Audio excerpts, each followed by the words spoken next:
Une jeune femme modeste était en retard pour son vol, mais elle décide d'aider une dame âgée à l'aéroport sans savoir que son fils millionnaire était le... Avant de commencer l'histoire, commentez ci-dessous de quelle ville vous regardez cette vidéo. N'oubliez pas de vous abonner à la chaîne et de laisser un like. Bonne histoire à tous. La vie d'Élise Moreau se résumait à deux choses: son travail de monteuse vidéo et les soins qu'elle prodiguait à sa mère malade.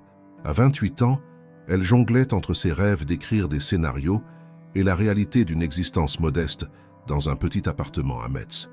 Sa mère, Marguerite, luttait contre un cancer depuis presque un an et chaque jour était un combat que la jeune femme affrontait avec une détermination silencieuse. Ce matin-là, l'aéroport de Metz-Nancy-Lorraine grouillait de voyageurs pressés. Élise accompagnait un collègue qui partait en tournage à Paris lorsqu'elle remarqua une dame âgée qui semblait désorientée, consultant frénétiquement les panneaux d'affichage. « Excusez-moi, madame, puis-je vous aider ?»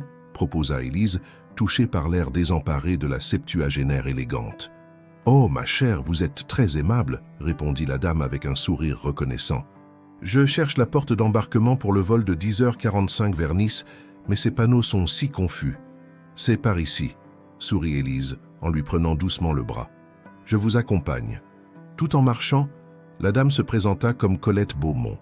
Sa voix douce et son parfum délicat rappelèrent à Élise sa grand-mère. Elles discutèrent agréablement pendant quelques minutes jusqu'à ce qu'elles atteignent la bonne porte d'embarquement. « Voilà, madame Beaumont. Bon voyage. Merci infiniment, mademoiselle. Élise Moreau. » Ce qu'Élise ne remarqua pas, c'était l'homme en costume sombre qui photographiait discrètement la scène avec son téléphone. Laurent Beaumont, fils unique de Colette, était arrivé en retard pour accompagner sa mère, confondant l'heure de départ. À 37 ans, ce dirigeant d'entreprise au regard sévère observait avec méfiance cette jeune inconnue qui aidait sa mère. 3 semaines plus tard, Élise fut surprise de recevoir un appel de Colette Beaumont. La vieille dame avait retrouvé sa trace grâce à Véronique, une amie commune qui travaillait à l'aéroport. « J'aimerais vous inviter à prendre le thé chez moi, ma chère Élise. Votre gentillesse m'a profondément touché. » L'invitation était inattendue, mais Élise accepta, intriguée par cette femme qui dégageait une aura de noblesse bienveillante. Le dimanche suivant, Élise découvrit avec stupéfaction le domaine des Beaumont. Une magnifique demeure néoclassique entourée de jardins soigneusement entretenus dans un quartier prestigieux de Metz. Un majordome nommé Pascal l'accueillit et la conduisit à travers des couloirs ornés de tableaux et d'antiquités jusqu'à un salon lumineux où Colette l'attendait. « Ma chère enfant, je suis si heureuse que vous ayez accepté mon invitation », s'exclama Colette en lui prenant les mains. « Votre gentillesse à l'aéroport m'a rappelé qu'il existe encore des âmes bienveillantes dans ce monde préoccupé. » Ce premier thé fut le début d'une amitié improbable. Élise se sentait étrangement à l'aise dans ce monde qui n'était pas le sien. Colette, quant à elle, trouvait rafraîchissante la compagnie de cette jeune femme sincère et passionnée qui lui parlait de cinéma et de ses rêves d'écriture. Leurs rencontres devinrent hebdomadaires. Ce que ni l'une ni l'autre ne savaient, c'est que Laurent Beaumont commençait à s'inquiéter de cette soudaine amitié. Qui était vraiment cette Élise Moreau qui s'introduisait dans la vie de sa mère veuve et fortunée? 1 mois s'était écoulé depuis la première visite d'Élise au domaine des Beaumont. Ce jeudi après-midi, alors qu'elle partageait des madeleines avec Colette dans le jardin d'hiver, la porte s'ouvrit sur Laurent Beaumont. Grand, le visage anguleux adouci par des yeux d'un bleu profond, il affichait cette assurance que confère le pouvoir. « Maman, je ne savais pas que tu avais de la visite », dit-il d'un ton qui trahissait le contraire. « Laurent, je te présente Élise Moreau, la jeune femme dont je t'ai parlé. Élise, voici mon fils. » Laurent serra la main d'Élise avec une politesse glaciale. « Enchanté. Comment avez-vous connu ma mère déjà ?»« À l'aéroport » répondit simplement Élise, mal à l'aise sous ce regard inquisiteur. « Je l'ai aidé à trouver sa porte d'embarquement. »« Quelle coïncidence » murmura-t-il, avec un sourire qui n'atteignait pas ses yeux. Pendant les semaines qui suivirent, Laurent apparaissait par hasard lors des visites d'Élise. Il l'observait, posait des questions sur son travail, sa famille, ses ambitions. Élise répondait avec franchise, ignorant les soupçons qui planèrent dans l'air comme un parfum entêtant. Un jour, alors qu'Élise montrait à Colette le montage d'un court-métrage sur sa tablette, Laurent entra dans la bibliothèque et s'assit silencieusement dans un fauteuil en cuir. « C'est donc ça votre métier » remarqua-t-il après un moment. « Et vous rêvez d'écrire des scénarios d'après ce que ma mère m'a dit. » « Oui, confirma Élise. J'économise pour suivre une formation d'écriture scénaristique. Et en attendant, vous vous liez d'amitié avec une veuve fortunée, lança-t-il avec une douceur trompeuse. Laurent, s'indigna Colette, tu es insupportable. Élise se leva, le visage empourpré. Je crois que je vais partir. Non, reste, insista Colette en fusillant son fils du regard. Laurent allait justement s'excuser. À contre-cœur, Laurent marmonna des excuses, mais ses yeux restaient méfiants. Élise se rassit, troublée par cette tension palpable. Plus tard, en rentrant chez elle dans le modeste quartier de Sablon, Élise ne pouvait s'empêcher de penser à Laurent Beaumont. Sa méfiance la blessait, mais quelque chose chez cet homme l'intriguait. Derrière son masque d'arrogance, elle avait entrevu une solitude qui faisait écho à la sienne. Le lendemain, Élise rendit visite à sa mère à l'hôpital.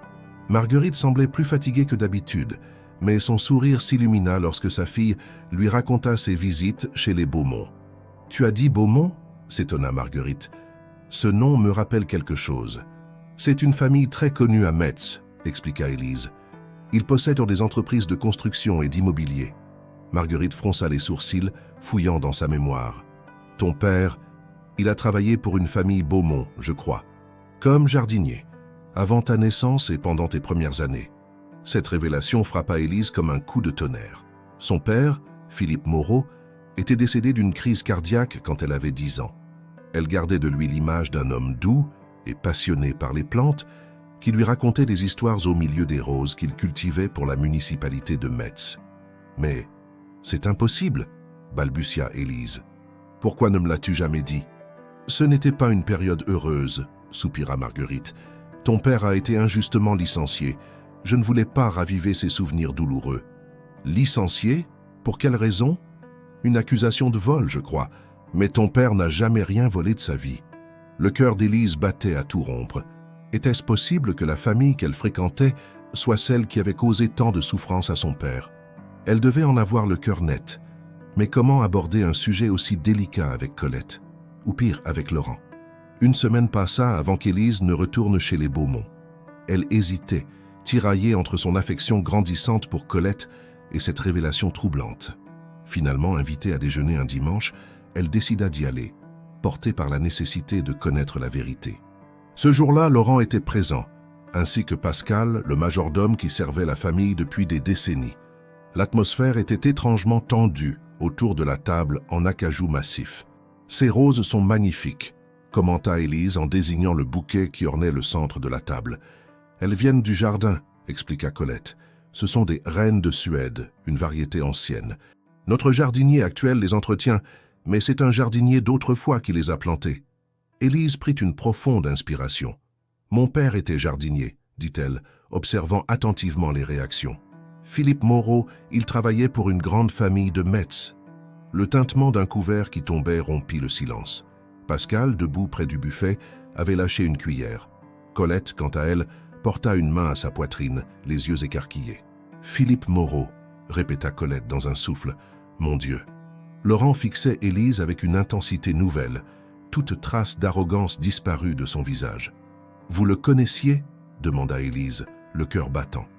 Un silence lourd s'installa, avant que Colette ne reprenne d'une voix tremblante. « Philippe était notre jardinier pendant près de 20 ans, un homme merveilleux, tellement talentueux avec les plantes. Il a été licencié, » continua Élise, sa voix à peine audible. Pour vol selon les accusations.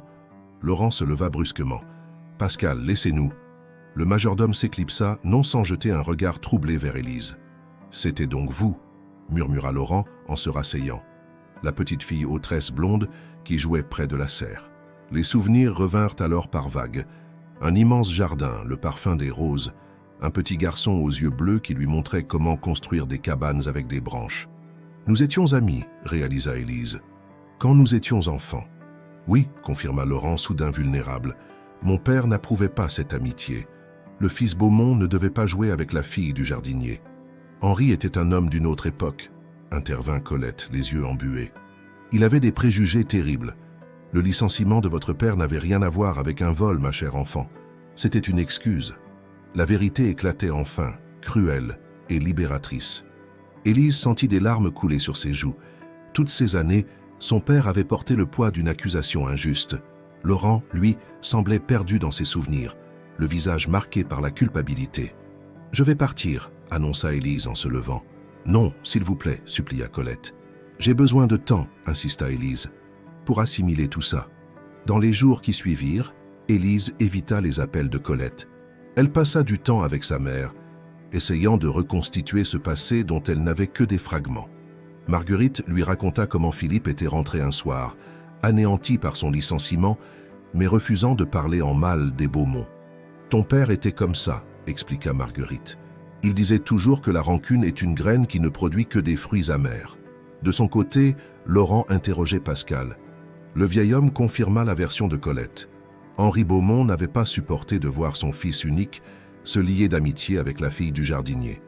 Il avait inventé cette histoire de vol pour justifier le renvoi brutal de Philippe Moreau. « Monsieur, votre père n'était pas un homme mauvais », nuança Pascal. Il était prisonnier de ses préjugés et de son époque. Mais Laurent ne pouvait se défaire du poids de cette injustice. À 40 ans, il dirigeait l'empire immobilier hérité de son père contre sa volonté, lui qui avait toujours rêvé d'architecture et de création. Les préjugés de son père avaient brisé plus que la carrière d'un homme. Ils avaient façonné sa propre vie dans un moule qu'il détestait. 2 semaines s'étaient écoulées lorsqu'Élise reçut un appel de Pascal. Colette avait subi un léger accident vasculaire cérébral et demandait à la voir. Sans hésiter, Élise se précipita à l'hôpital.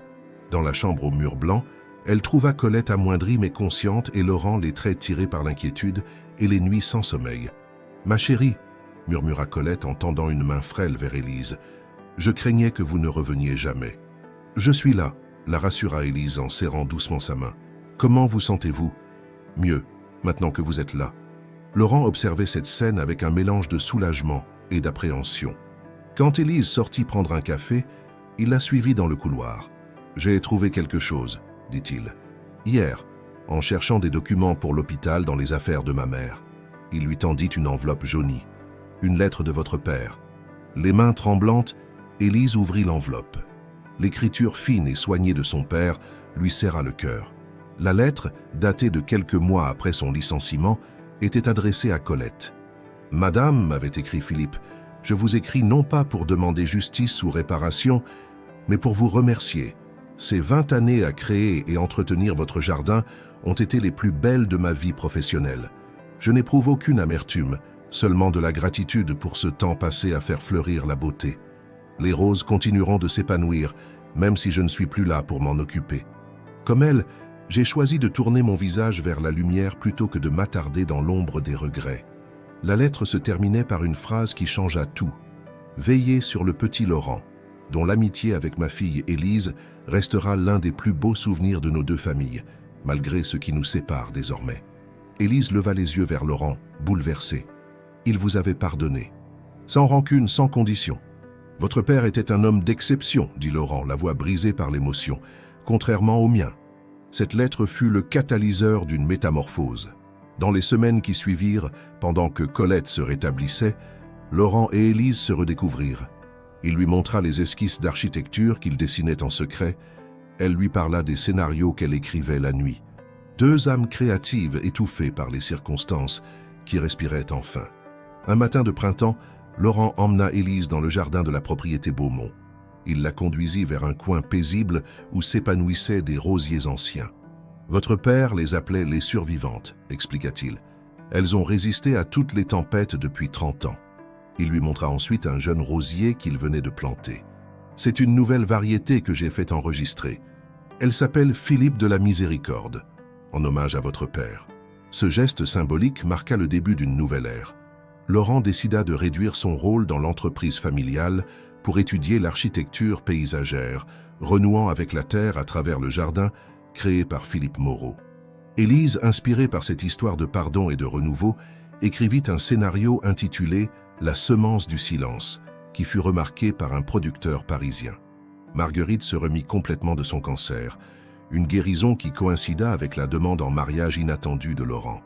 Il offrit à Élise une bague ornée d'une émeraude ayant appartenu à sa grand-mère, symbole d'un amour qui transcendait les préjugés sociaux et les blessures du passé. Leur mariage fut célébré sous le grand tilleul du jardin où ils jouaient enfants. Pendant la réception, Pascal remit à Élise une photographie jaunie montrant son père la tenant dans ses bras, avec le jeune Laurent à leur côté.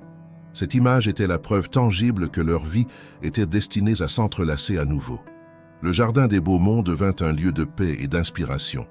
Les rosiers plantés par Philippe Moreau continuèrent de fleurir, témoins silencieux d'une histoire qui rappelait comment les petits gestes de bonté peuvent transformer des destins, comment le pardon est plus puissant que le ressentiment et comment certains liens sont trop profonds pour être oubliés. Élise et Laurent comprirent que, comme les fleurs qui survivent aux saisons, les relations humaines peuvent renaître quand on leur accorde les soins appropriés et la chance de s'épanouir à nouveau sous le soleil bienveillant de la compréhension mutuelle. Merci infiniment d'avoir suivi l'histoire d'Élise et Laurent jusqu'au bout. Si vous avez été touché par cette romance qui transcende les classes sociales et le temps, n'hésitez pas à laisser un j'aime et à vous abonner à notre chaîne. Chaque jour, nous partageons de nouvelles histoires émouvantes qui célèbrent la résilience humaine et le pouvoir de l'amour. Qu'avez-vous préféré dans cette histoire? L'avez-vous trouvée touchante? Partagez vos impressions dans les commentaires. Nous vous retrouvons demain avec une nouvelle histoire qui saura, nous l'espérons, faire battre votre cœur.